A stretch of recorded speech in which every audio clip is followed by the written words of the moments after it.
Hello, I'm Buğra. I'm an electrical and electronics student in Bilkent University, and this is my EEE212 project. This is a Morse code sender that uses a TRC11 to send Morse code and takes inputs from this keypad. We already have an input here because it takes a long time to set inputs, and the actual Morse code that refers to this message is as this.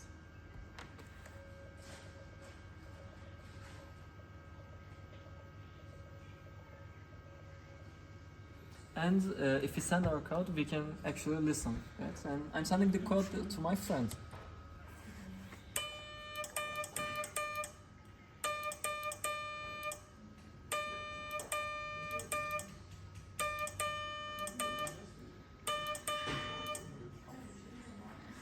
And if I'm also in need, I can send an emergency call to my friend.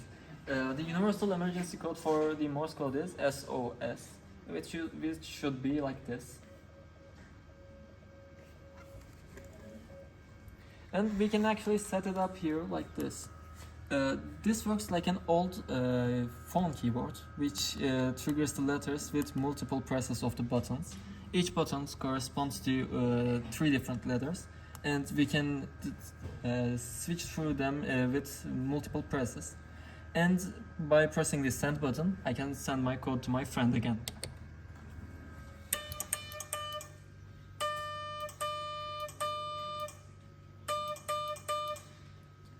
And he can come rescue me now. Thanks for listening. According to our message, the microcontroller gives 3.3 volts to Arduino, and Arduino amplifies this to 5 volts and gives it directly to this relay, which then controls the TRC11, and the message sending mechanism works like this.